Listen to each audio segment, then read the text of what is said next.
All right, so I'm Josh Grant. I am a creator evangelist at Epic. I've been with Epic for nearly 3 years now, but my journey with UGC began even a couple years prior. So I've always been obsessed with creating things. Growing up, when I finally got old enough to play video games, my favorites had always been the games that aligned with that creativity. I liked things like survival games, sandboxes, simulators, things that allowed me to have a significant amount of control over the world and my play style. So when Fortnite Creative first released 5 years ago, I instantly hopped in to scratch that creative itch. My favorite shooter at the time now had this mode where I could go in and build whatever I wanted. It was great.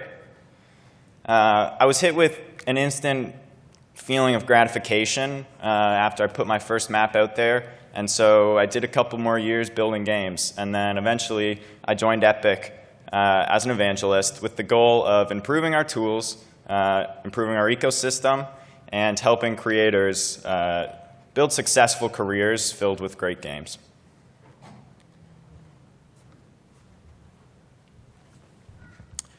Hi, my name is Jay Villanueva. I'm a senior technical game design lead at Epic Games on UEFN. Some of you may have seen my talk last year, creating your first game in Fortnite using UEFN. Prior to Epic, I've spent 17 years as a technical game designer for PlayStation, working on PlayStation Portable, Vita, PS4, PS5, and PC games. My last AAA game I shipped was Days Gone. It was for the PS4 and PS5, was powered by Unreal technology. I'm passionate about making games, but I'm also passionate about empowering others to make games. So that's why I'm here working on UEFN, is I want to be able to help everyone get the tools they need to make great games. Oh. Also, as you may have seen in the programming, I'm not Matt Berner. Matt Berner could not be here, unfortunately. He worked really hard with Josh to assemble this talk, and he asked me to fill in, and I'm happy to talk about UEFN, using UEFN to build new genres. All right, so a little overview of what we're going to be talking about today. I'm going to give a brief history of Creative and UEFN for those of you that might not be familiar. And then we're going to talk about the track creator, which we just released. We're going to talk about camera and controls. And then we're going to look forward a little and talk about items and inventory and physics. And then we'll have a little Q&A afterwards. So I'd like to get started by sharing the awesome story of how Fortnite went from being a massive Battle Royale game to an ecosystem that transcends a single genre and inspires creativity. So Fortnite released in 2017 as a cool new PvP or PvE action building game where players could team up, build forts, and defend their base from hordes of zombies. Just a couple months later, we released an early access Battle Royale mode in Fortnite. And Battle Royale, as we all know, took the world by a storm, and it became a sensational hit. Still, that wasn't the end. A little over a year later, Fortnite's journey into user-generated content began. We launched Fortnite Creative in December 2018, a new mode that allowed players to create their own experiences using their favorite Fortnite assets and weapons. With the release of Fortnite Creative, the reality was clear. Fortnite was now not just a single genre. Now, like any era of game development, getting to that point has been a journey. Fortnite Creative's initial launch was small in scope, but coming from someone who got their hands on those tools immediately, there was an overwhelming feeling of potential there. Creators began using these tools for the core combat modes, things like free-for-alls and team deathmatch. But they took it even further than that. By thinking outside the box, they built games that separated themselves from the iconic action gameplay. Minigames, mazes, parkour became huge genres within the Fortnite creative community. These were styles of games that you couldn't possibly play in Fortnite before, and so they quickly became a staple of what Fortnite now was and is. Even today, as you browse Discover, you'll find death runs inspired by the ones that came 5 years ago. They're seriously a pillar of Fortnite's history. So as time went on, Fortnite Creative got more and more updates. Looking back, it felt like as if every other week an update came out and more genres were possible for us to build. The most significant addition at the time was the release of channels, receivers, and all the devices that came with them. No longer were creative games these static modes determined solely by their play area and island settings. Instead, creators could use these devices to communicate with each other and adjust games on the fly, and so the doors flew open. Every game release became more and more dynamic. Genres were opening up at every corner. We saw genres like Zone Wars, adventure games, hide and seek, party games all explode as these devices came in. And through this, one message became clear. Creators can do a lot with very little. Our goal with development quickly became, how can we create features to enable our creators to explore as many genres as possible? And to this day, that's still our priority. So with that previous thought, creators can do a lot with very little. It's safe to say that none of us at Epic really knew what to expect when we released UEFN into the wild last year at GDC 2023. I'm not kidding. There was genuinely this open question of what creators would do with the massive new suite of tools. And it's an honor to be here at GDC 1 year later with the answer to that question. So throughout the past year of constant development, creators have done a lot. Using the power of Verse, custom assets, sequencer, UI, and many other tools, creators in the ecosystem have never had this much freedom. Every week, we saw cool new games getting released of all different genres. Not only that, we witnessed popular existing games convert to UEFN and polish their experiences with fresh UI and sharper mechanics. Creators have taken this past year to experiment with different types of experiences to see what clicks with their audience. And they use this unlocked potential to tackle colossal genres that became trending in the ecosystem. For example, horror. Thanks to custom assets, sequencer, custom audio, and post-processing, horror games were one of the first significant genre trends post-UEFN release. Creators like Word Andrew, 3D Lab, and Neverdy7 all released stellar horror games that truly pushed the boundary of what we thought was possible in Fortnite. If you told me a couple years ago that Fortnite was a place where you could be chased around by a scary giant carrot, I wouldn't have believed you. I would have believed if you said a banana.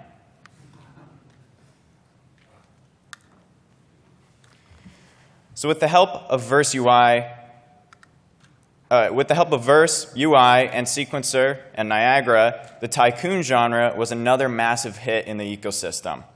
Creators like Future Trash and Third Made were able to create highly polished, fun, rewarding, and retentive games that attracted tens of thousands of players at any given moment. More recently, we've seen a boom in games leveraging Verse, Niagara, and custom UI to give players superpowers. Creators like The Boy Dilly, Team Gearsy, and Superjoy have combined these powers with the tried-and-true combat games to give that genre a new twist. So when we break it down, what defines a genre? It's a complicated question. As we've already seen, different genres require different things. Maybe it's solely gameplay. Maybe it's determined by the art style, the setting, the weapons, the amount of max players. It can be all those things. It can be any one of them. But even that's not enough. Creators have been free to determine any of those factors for a long time, and even more so since the launch of UEFN. We've seen them tackle all these different game types, and yet there's still several types of play that have been difficult for creators to achieve.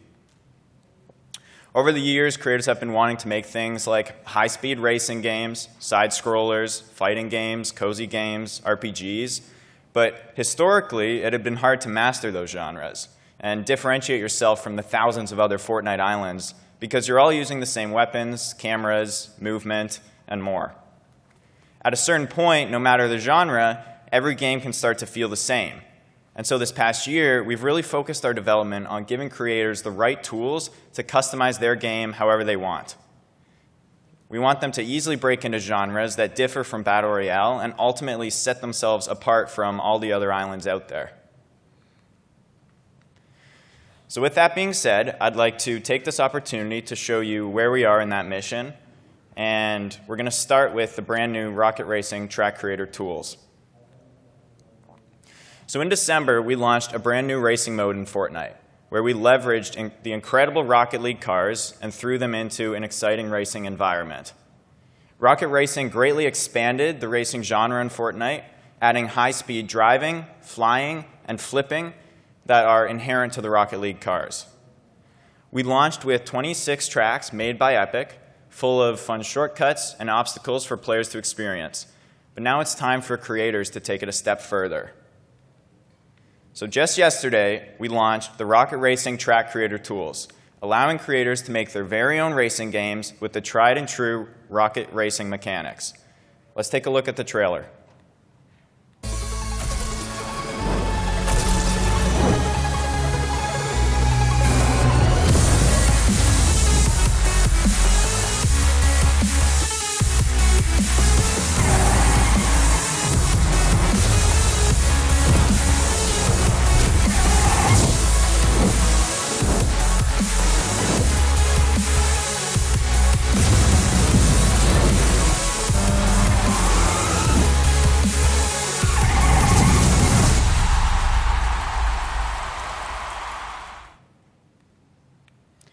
So just as Creative enabled creators to leverage Battle Royale content and turn it into games that we couldn't even imagine, our Track Creator tools leverage the systems we've made for Rocket Racing and allow creators to customize them to whatever their needs are.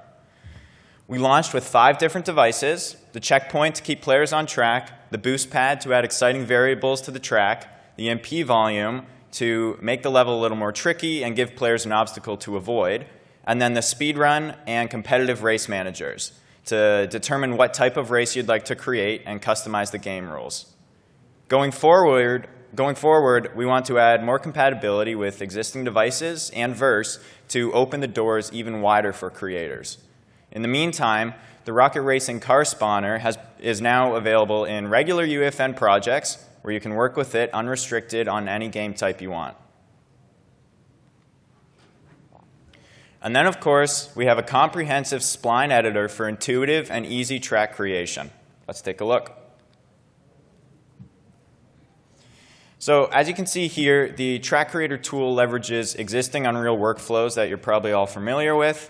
You can lay out, sculpt, change the track pieces, remove them. The design's completely in your hands.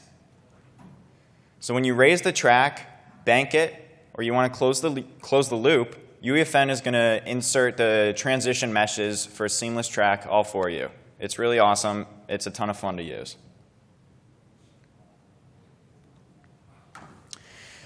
So how will players find the tracks you make? Well, like all our other content, your Rocket Racing maps can be found right in Discover. If players are looking for even more options, they can navigate to the Browse tab and search through the Rocket Racing category. And if they're already certain which track they want, but they just need to find it, they can search for it using the island code or the title. Once they've found the game, all they have to do is select it, hit play, and they'll be sent into a lobby ready to race. So these tools, along with some sample tracks, are on display at our UEFN kiosk, so be sure to check them out after the talk. And if you're watching this as a recording later on, these tools are out now, so you can go use them.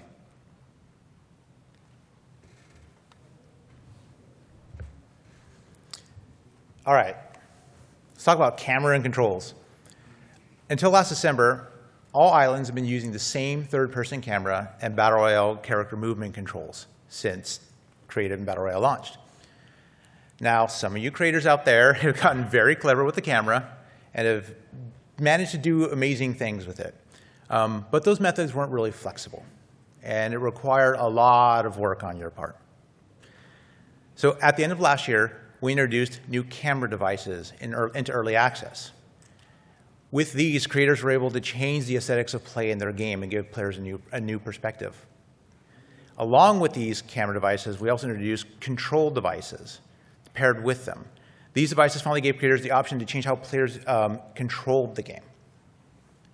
They enabled you to create games beyond Battle Royale and creative games that had been released up until that point. So let's talk about the existing toolbox and what's coming on the roadmap. So first is the fixed angle camera. This device is already out. It's a camera that moves, but it does not rotate. This is a huge departure from the third-person camera that we've had. And this device enables you to create massive arcade-style action games, traditional 2D side-scrollers, or even intense top-down competitive games. The next device is the fixed point camera. Now, this is the opposite of the fixed angle. It does not move, but it can rotate. This lets creators frame the game however they want. You can use this to direct the player, to emphasize something, to give the player a unique perspective into the game. You can make an intriguing puzzle game from a fixed perspective. You can build a cozy space that the player sees from above. Or you can build a frightening experience where the player views the game world through a security camera. We also introduced the Orbit camera. The Orbit camera is considered to be the bread and butter of the AAA world. It offers the most control. It follows a target, and it allows the player to look into any direction. And at first glance, you might be thinking, this looks exactly like we already had, and that's very true. It is similar to what you've had before, except now you have the flexibility to change it. So you don't have to resort to obscure methods. This camera allows you to pull the camera way out so the player has a view of their surroundings. You can change the field of view. You can also push the camera all the way into the player so it sits in their chest and go ahead and hide the player, giving you the first-person view that you've all been working towards for a long time. Now, this is not the same as the first-person camera. Notice I said hide the character. So if you watch the State of the Union, you'll see some other first-person features that are coming further down the roadmap. This just brings the camera down much closer. So all this is in early access, and we'll be adding more features further down the line. So the camera devices are about framing content. The control devices are about interpreting player intent. If you push right in VR currently, your character will strafe to the right. But in a top-down view, that's not what you want. You want the character to turn and face right and move in that direction. And this is a problem that can be hard to get right if you've worked with cameras and controls yourselves. But luckily, the devices are here. So the third-person controls device allows you to instantly just drop it into your scene, and your character will act properly relative to what the camera is saying. So this has been shipped, and it pairs with other camera devices so that you can move. So it allows you to move independent of the camera facing. So however you set up your camera, right means right, left means left, up and down. This is what it does now. You might notice there are some parts that are grayed out. So over here, movement facing is the default that I described. So if you push right, your character will turn and face that way. That is what's out now. What's on the roadmap is to expand this device to add some other modes. So movement facing will be the default mode. Fixed facing will keep the player facing the same direction. So imagine making an infinite runner where you drop the camera behind the player, but they're always facing forward down the camera view. And left and right means the player will strafe left and right and move forward. Also coming is twin stick. This enables the player to control facing with one of the control inputs, if you're using a controller or the right stick, while moving the player with the left stick. So you can now aim independent of movement. Also on the roadmap are side scroller controls. This lets you to restrict the player to an axis and keep the gameplay on a specific plane of movement.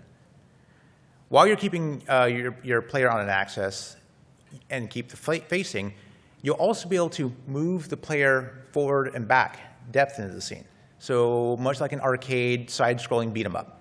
You'll be able to move the player left and right, face left and right, but actually move forward and backwards into the scene. You also have control over target management, much like the devices you have now, so you can set up how you want your game to play. It's just another tool in your toolbox. So you aren't restricted to any one of these. You can mix and match them as you see fit. You can go ahead and change your camera perspective, and your devices will begin working with that.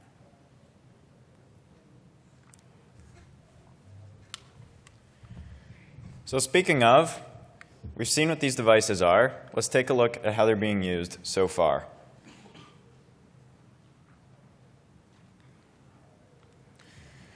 So we started with a sample project, Village, to show off how camera controls can be combined with other UEFN tools like Verse, UI, Sequencer, and more to enable different genres, such as intricate RPGs or relaxing, cozy games. By dynamically combining the fixed-point camera, fixed-angle camera, and third-person controls devices, the Epic Labs team was able to make a highly polished and inspiring Village experience.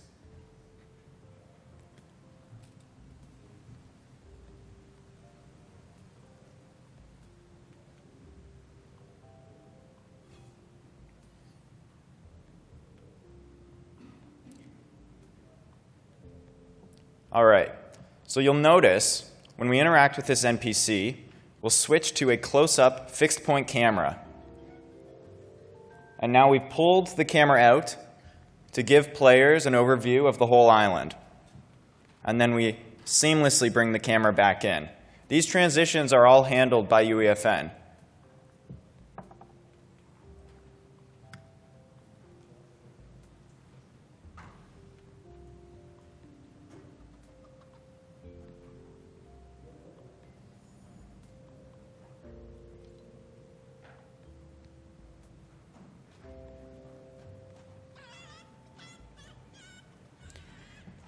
When we talk to this NPC, she's going to give us access to her shop.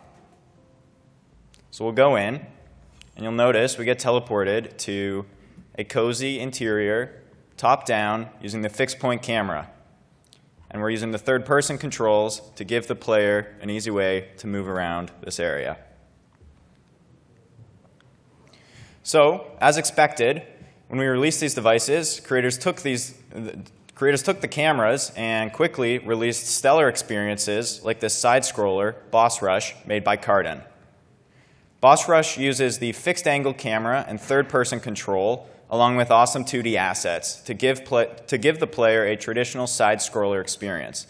It's filled with platforming, coins, enemies, and bosses for the player to tackle.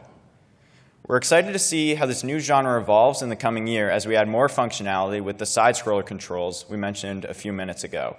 Let's take a look.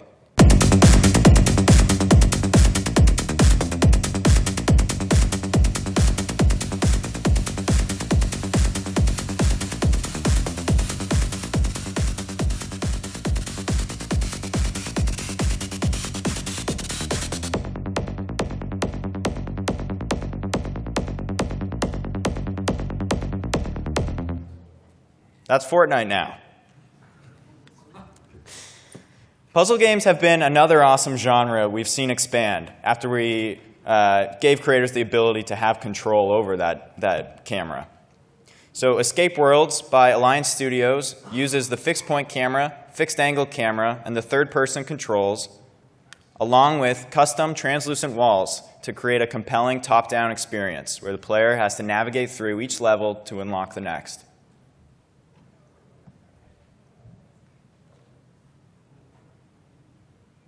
You'll see here as the player goes under things and goes out of view, Alliance has made it so that those meshes go transparent. Another great example here. And this one's using the fixed point.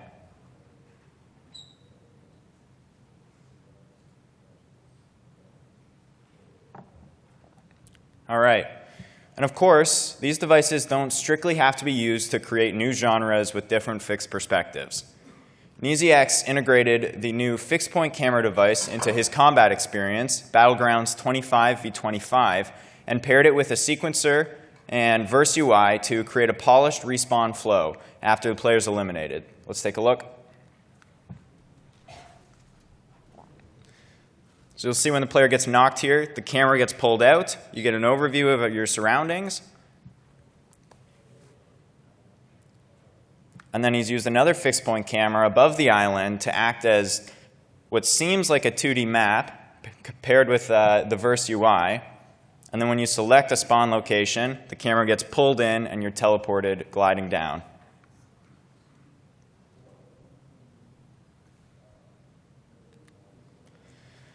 So with the new racing tools, cameras, and so much more released in the last several months, I'm sure you're all eager to hear where we see ourselves going from here, and how we plan on opening the door to more and more types of play. A big step in that process is going to be tackling items and inventory.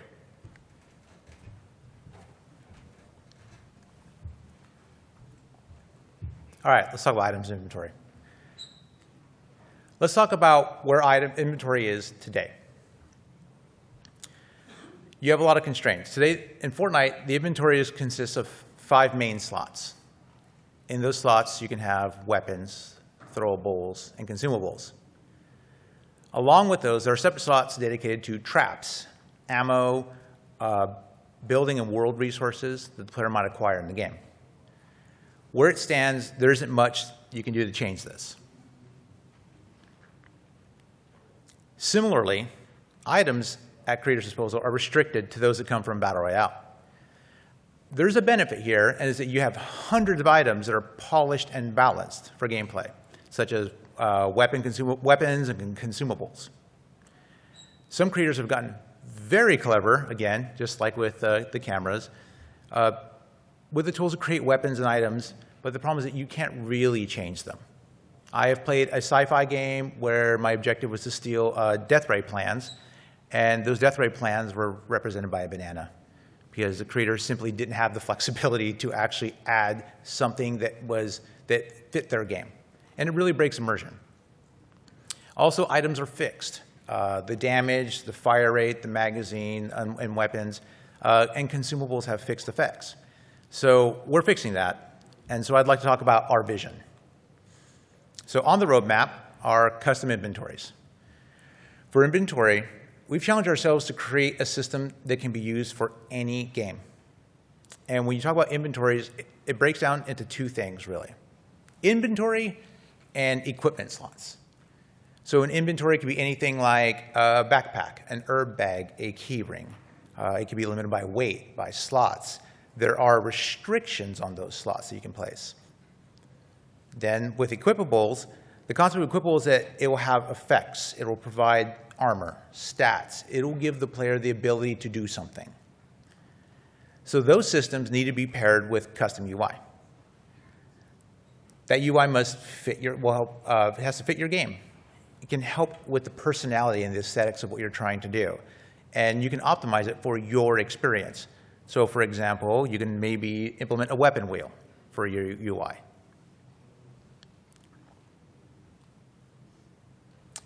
Also on the roadmap are custom items. So awesome inventories, you need awesome items. So this is our vision. There are many ways to approach this, and that we're thinking of giving a lot of flexibility for you to leverage. And a few ways we're thinking is, firstly, allowing you to create an item that is just a reference to a Battle Royale item. This will allow you to stay up to date whenever Battle Royale updates an item. That way you can have the latest and greatest in your game. The next is to copy an existing item and make it your own. So this will not update, so that any changes that occur in Battle Royale won't affect your game. You can keep it static, but you can copy that functionality in. The third way would be to inherit an item and modify some of its properties. Whatever you do not modify will be referenced, so that when Battle Royale updates or any other game updates in the future, you will get those, but any of your overrides will stay. And of course, last but not least is the ability to create an item from scratch. We plan on adding logic and behaviors for you to use out of the box, while giving you the ability for you to make your own. Also on the roadmap is general physics. We've announced that this year we'll be enabling physically simulated characters in UEFN and Creative. Enabling physics means the ability to simulate any static mesh, as you see here. Creators will be able to leverage physics in all types of games across all genres. Worlds that respond to the player, creating dynamic situations that allow for emergent gameplay. Puzzle games, combat games, open world, role-play games. It's up to you on how to boost the fun.